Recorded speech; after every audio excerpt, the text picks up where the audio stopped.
Everyone, आज है 4 अक्टूबर और आज की इस क्लास में हम डिस्कस करेंगे 4 अक्टूबर से बनने वाले करंट अफेयर के सभी इंपॉर्टेंट क्वेश्चंस।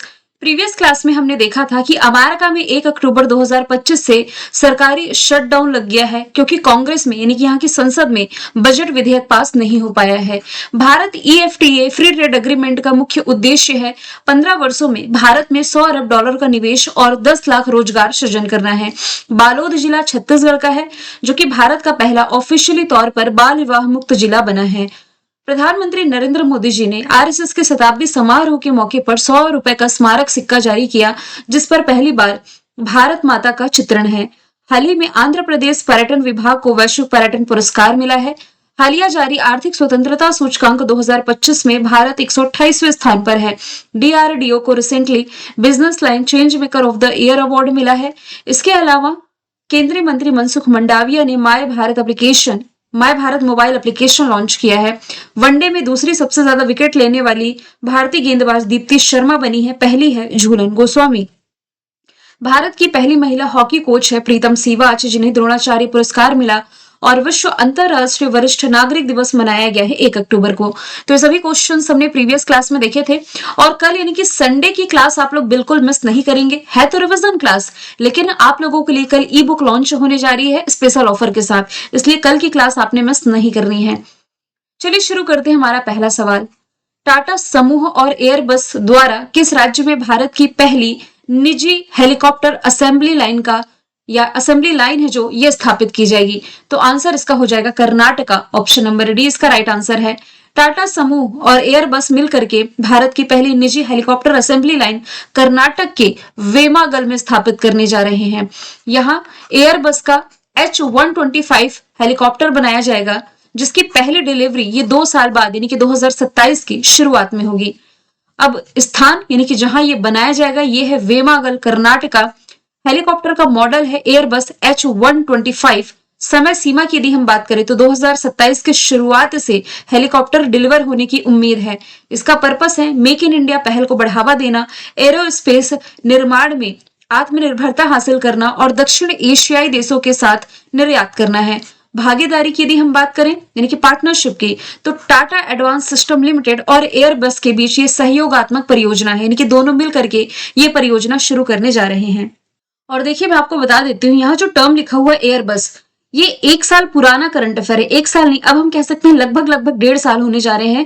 जनवरी 2024 में ये क्वेश्चन मैंने करंट अफेयर में पढ़ाया था।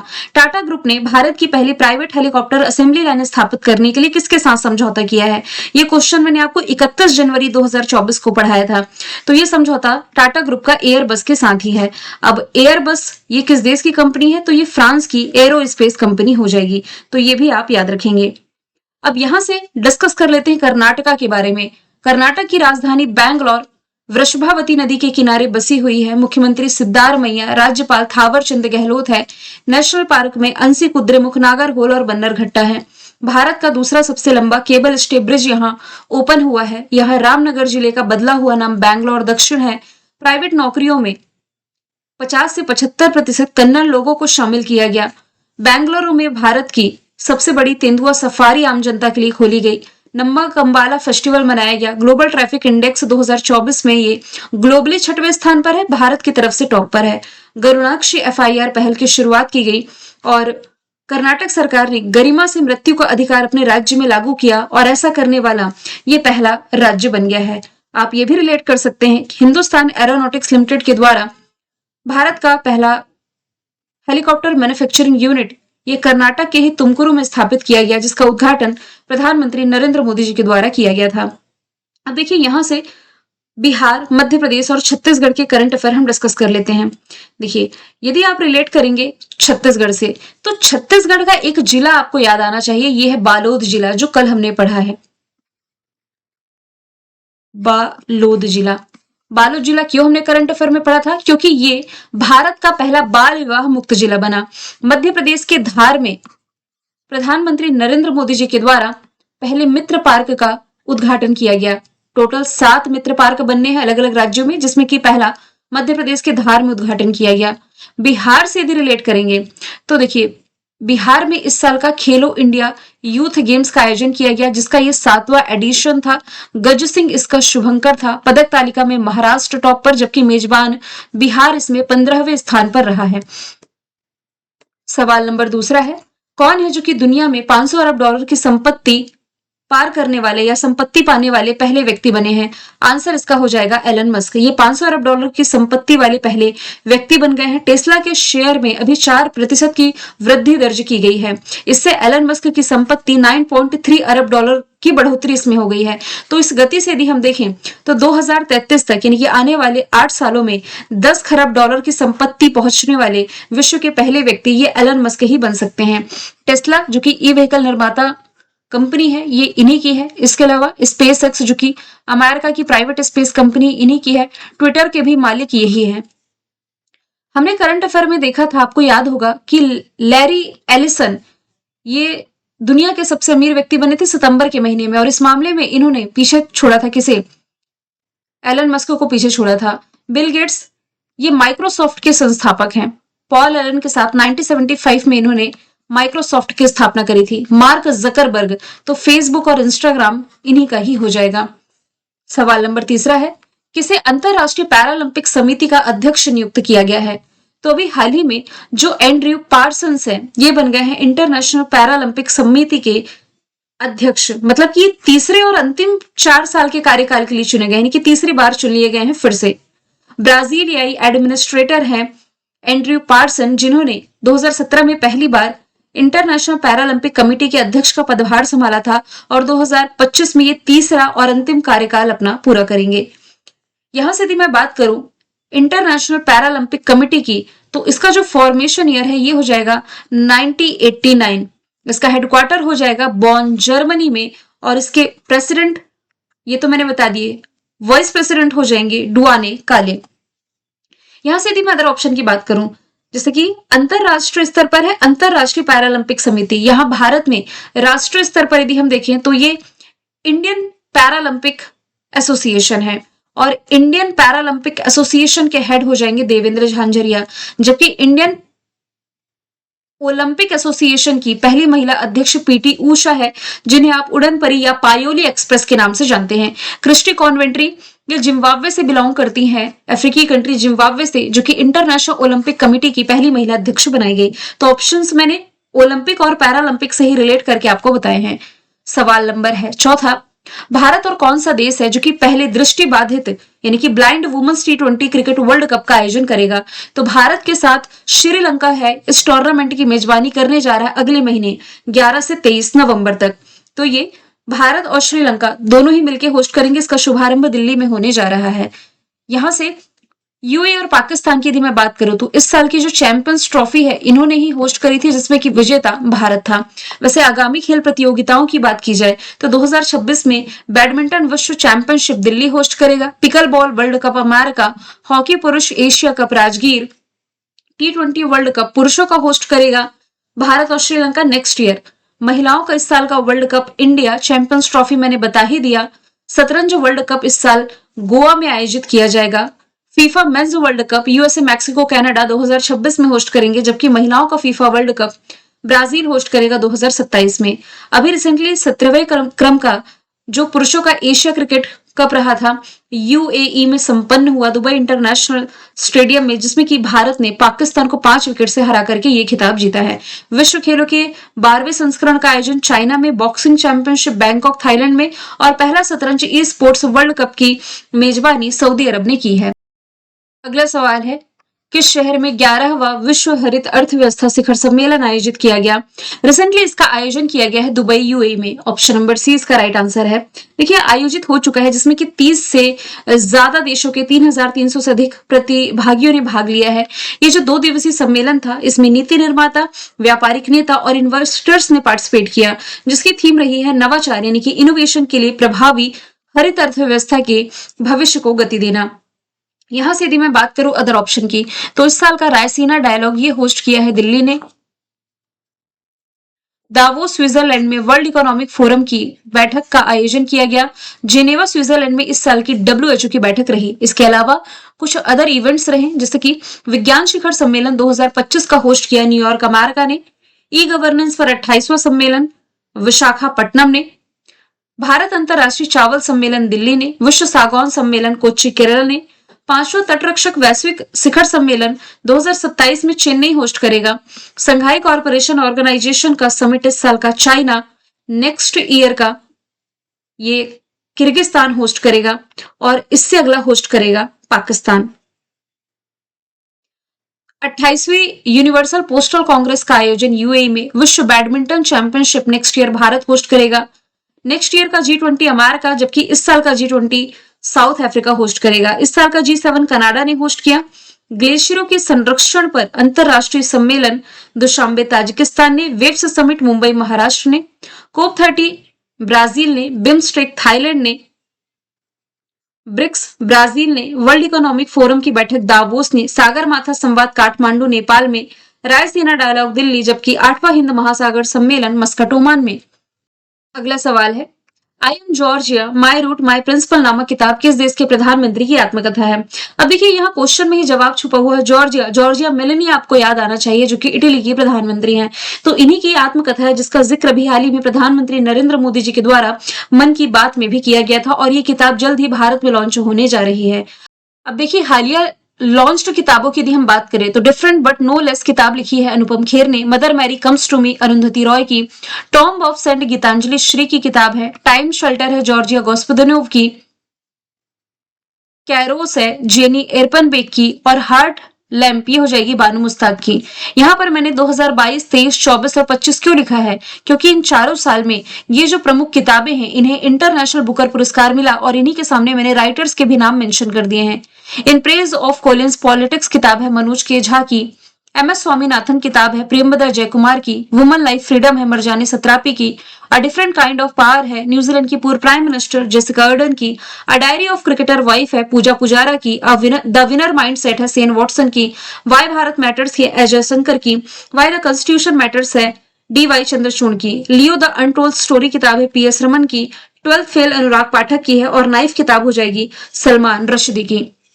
7वें नंबर का सवाल है, किस टाइगर रिजर्व में मानव हाथी संघर्ष की बढ़ती चुनौतियों का सामना करने के लिए गज रक्षक एप्लीकेशन लॉन्च किया गया? रिसेंटली लॉन्च किया गया मध्य प्रदेश के बांधव टाइगर रिजर्व में। यहाँ के जो मुख्यमंत्री हैं मोहन यादव, इन्होंने ये लॉन्च कर दिया है भोपाल में। हालांकि विश्व बाघ दिवस के अवसर पर ये लॉन्च किया गया था, डिस्कशन अभी आया है। और बांधवगढ़ टाइगर रिजर्व, इसके कुछ जीके के फैक्ट यदि हम देखें तो ये 32 पहाड़ियों से घिरा हुआ है, चरण गंगा नदी इसी के बीचों बीच से होकर के गुजरती है। तो ये जो एप्लीकेशन है अब रिजर्व में, यानी कि बांधवगढ़ टाइगर रिजर्व में हाथियों की रियल टाइम निगरानी रखने के लिए इस्तेमाल किया जा रहा है। ये ऐप कैसे इस्तेमाल किया जाता है या कैसे काम करेगा? तो गज रक्षक ऐप है जो ये हाथियों की स्थिति, चाल और व्यवहार की रियल टाइम जानकारी प्रदान करेगा। यदि हाथी गांवों के करीब आते हैं तो यह SMS, push notification, voice call और सायरन के माध्यम से समय पर चेतावनी देता है, जिससे मानव हाथी संघर्ष को रोका जा सके। मैं हालिया इंसिडेंट बताती हूँ आप लोगों को। अब से 10 दिन पहले मैं बांधवगढ़ टाइगर रिजर्व विजिट करने के लिए गई थी। तो जिस रिजॉर्ट पर हम ठहरे हुए थे, रिजॉर्ट के जस्ट बगल में, जस्ट पीछे में हाथी अपने 2 बच्चों के साथ घूमने के लिए आया हुआ था। तो हमने उस जो देख रेख करने वाले माली है उनसे पूछा भी, क्या यहाँ इतने इजीली जंगल में आ जाते हैं और इन्हें कोई देखता नहीं है क्या? तो बोले कि रिजॉर्ट के आसपास ये हाथी घूमते रहते हैं, कई बार सड़कों पर चले जाते हैं। और ये भी बात ध्यान देने वाली है कि जो हाथी है ना, यदि अपने सामने देखते हैं कि कोई कार से जा रहा है या गाड़ी से जा रहा है तो इसे दौड़ाते हैं ये, और जिसके बीच आप कहें तो मानव हाथी के बीच संघर्ष हो जाता है, तो इसमें जनधन की भी हानि हो जाती है, किसी को चोट पहुंच जाती है, किसी की जान तक चली जाती है। कई वीडियोस ऐसे सोशल मीडिया पर आप लोगों ने देखे होंगे। तो इसी चीज को रोकने के लिए या मानव हाथी संघर्ष की बढ़ती चुनौतियों का सामना करने के लिए गज रक्षक ऐप लॉन्च कर दिया गया है बांधवगढ़ टाइगर रिजर्व में। काजीरंगा राष्ट्रीय उद्यान ये है असम में, एक सिंग वाले गेंडे के लिए फेमस है। कान्हा नेशनल पार्क मध्य प्रदेश का सबसे बड़ा नेशनल पार्क है एरिया वाइज। कुनो नेशनल पार्क भी मध्य प्रदेश का ही नेशनल पार्क है। ये कुनो नेशनल पार्क है कहां पर? तो ये मध्य प्रदेश के श्योपुर जिले में है। इसे हमने रिसेंटली करंट अफेयर में पढ़ा था, आपको याद होगा। मुखी नाम का भारत में जन्मा पहला वयस्क चीता बना है ये, इसने कुनो नेशनल पार्क में ही जन्म लिया था। ठीक है, आगे चलते हैं। हालिया लॉन्च्ड ऐप के बारे में हम डिस्कशन करें तो माय भारत मोबाइल एप्लीकेशन, ये केंद्रीय खेल मंत्री मनसुख मंडाविया जी ने लॉन्च किया। आईआईटी पलक्कड़ ने प्रतियोगी छात्राओं को या प्रतियोगी परीक्षाओं की तैयारी करने वाले छात्र छात्राओं के लिए भारत का पहला एआई आधारित शिक्षण ऐप लॉन्च किया जिसका नाम टूटोज है। रेलवे यात्रियों को वन स्टॉप सोल्यूशन देने के लिए अश्विनी वैष्णव ने रेल वन ऐप लॉन्च किया। ओडिशा की जगन्नाथ यात्रा के लिए एक और यात्रा मोबाइल ऐप लॉन्च किया गया। आईआईटी खड़गपुर के द्वारा यात्रियों को सड़क पर हरित मार्ग का चुनाव के लिए ड्रम ऐप लॉन्च किया गया। The teacher app Dharmendra Pradhan ने लॉन्च किया। कपड़ा मंत्री गिरिराज सिंह ने एमएसपी कपास खरीद को सुव्यवस्थित करने के लिए कपास किसान ऐप लॉन्च किया। और उत्तराखंड सरकार ने इस साल फैब के महीने में जल संरक्षण अभियान 2025 के तहत भागीरथी ऐप लॉन्च किया था। सवाल 8वां है, पद्म भूषण से सम्मानित किस शास्त्रीय गायक का निधन हुआ है? तो आंसर इसका हो जाएगा पंडित छन्नूलाल मिश्र। ऑप्शन नंबर 20 का राइट आंसर है। तो पंडित छन्नूलाल मिश्र जो थे ना, ये किराना घराने के प्रतिष्ठित गायक थे। ये क्वेश्चन एग्जाम में पूछा जा सकता है। और वह शास्त्रीय और भक्ति संगीत को जन जन तक पहुंचाने के लिए जाने जाते थे। 2010 में इन्हें भारत सरकार के द्वारा पद्म भूषण से सम्मानित किया गया, जो कि देश का तीसरा सर्वोच्च सम्मान है। भारत रत्न, पद्म विभूषण, इसके बाद पद्म भूषण, फिर आता है पद्मश्री। इसके अलावा उन्हें उत्तर प्रदेश सरकार के द्वारा यश भारती सम्मान से भी सम्मानित किया गया। 2025 में जो निधन हुए हैं, ये जापान के मुक्केबाज हिरोमाशा उकारावा, पूर्व अर्थशास्त्री मेघनाथ देसाई, शिबू सोरेन झारखंड के पूर्व मुख्यमंत्री, इसके अलावा गुजरात के भी पूर्व मुख्यमंत्री विजय रूपाणी का हेलीकॉप्टर क्रैश में निधन हुआ। सत्यपाल मलिक कई राज्यों के पूर्व राज्यपाल रहे। यामिनी कृष्णमूर्ति भरतनाट्यम और कुचिपुड़ी से संबंधित। डॉक्टर वेस पेस ओलंपिक हॉकी पदक विजेता। ला गणेशन नागालैंड के राज्यपाल। स्लीपिंग प्रिंस ये सऊदी अरब के। दुनिया के सबसे अच्छे जज के रूप में मशहूर अमेरिका के फ्रैंक कैप्रियो। जुबीन गर्ग प्रसिद्ध सिंगर असम के। लतिका कट्ट मूर्तिकार। कैथोलिक ईसाई धर्म के पोप फ्रांसिस। पूर्व भारतीय बास्केटबॉल प्लेयर हरिदत्त कापड़ी। राय लोक नृत्य के राम सहाय पांडे। उस्ताद गुलाम नबी शाह कश्मीरी लोक संगीत से संबंधित। सूर्यमुखी देवी मणिपुरी शास्त्रीय नृत्य से। जॉर्जिया अरमानी इटली के मशहूर फैशन डिजाइनर। राष्ट्रीय धन्वंतरी आयुर्वेदा पुरस्कार से किसे सम्मानित किया गया? तो इसके विजेता 3 लोग हैं, प्रोफेसर बनवारी लाल, वैद्य ईटी नीलकंठन और वैद्य भावना। ऑप्शन नंबर डी इसका राइट आंसर हो जाएगा। तो आयुष मंत्रालय के द्वारा इन तीनों को ही सम्मानित किया गया है शैक्षणिक, पारंपरिक और आयुर्वेद के क्षेत्र में इनके द्वारा दिए गए अहम कंट्रीब्यूशन के लिए। धन्वंतरी आयुर्वेद पुरस्कार 2025 आप सभी को मालूम है, धन्वंतरी दिवस मतलब कि धनतेरस की दिन ही धन्वंतरी जयंती मनाई जाती है और इसी दिन राष्ट्रीय आयुर्वेद दिवस मनाया जाता था। लेकिन पहली बार भारत में राष्ट्रीय आयुर्वेद दिवस 23 सितंबर को मनाया गया, जिसका मेजबान जो राज्य था ये गोवा था। अब देखिए, यहां से हम 2025 के इंपॉर्टेंट अवार्ड्स का रिवीजन करें तो पर्यटन विभाग ने रिसेंटली वैश्विक पर्यटन पुरस्कार आंध्र प्रदेश को दिया। कृषि मीडिया सम्मान अमसी प्रश्न कुमार को। 2025 का young champion of earth award Jinali Modi को। दादा साहब फाल्के अवार्ड 2023 का मोहनलाल को। मरणोपरांत पीवी नरसिम्हा राव अवार्ड मनमोहन सिंह को। प्रोफेसर वीके गोकाक अवार्ड आनंद पाटिल को। आहान रितेश प्रजापति ने क्रेस्ट गोल्ड अवार्ड जीता। पाटा गोल्ड अवार्ड केरला ने। PEN translate award Geetanjali Shree ने। कलिंगा रत्न अवार्ड धर्मेंद्र प्रधान ने। PEN Pinter award Leila Aboulela ने। चिथा रविंद्रन अवार्ड शरण कुमार लिम्बाले। रशिया का दोस्तोवस्की अवार्ड जावेद अख्तर के नाम। फ्रेंड ऑरेंटन सेंट मास्टर पुरस्कार Sudarshan Patnaik. Saraswati Samman Bhadresh Das. Jnanpith award Vinod Kumar Shukla. Abel prize Masaki Kashiwara. Stockholm जल पुरस्कार गुंटर रोशेल। संगीता कलानिधि सम्मान आर के राम कुमार। पिज्जर पुरस्कार लियू जियाकुन। लता Dinanath Mangeshkar award Kumar Mangalam Birla. Humanitarian award Sonu Sood. World food prize मिला है मारी इंगला हंगरिया को, जो कि ब्राजील से संबंधित है। अगला सवाल है, दुनिया के सबसे अमीर अरबपति एक्टर कौन बने हैं? आंसर इसका हो जाएगा शाहरुख खान। और इस मामले में इन्होंने अमेरिका की मशहूर सिंगर टेलर स्विफ्ट को पीछे छोड़ दिया है। तो अब ये कई इंटरनेशनल सेलिब्रिटीज से अमीर बने हैं। तो टेलर स्विफ्ट, इनकी संपत्ति 11,528 करोड़। अर्नोल्ड श्वार्ज़नेगर, इनकी संपत्ति 10,641 करोड़।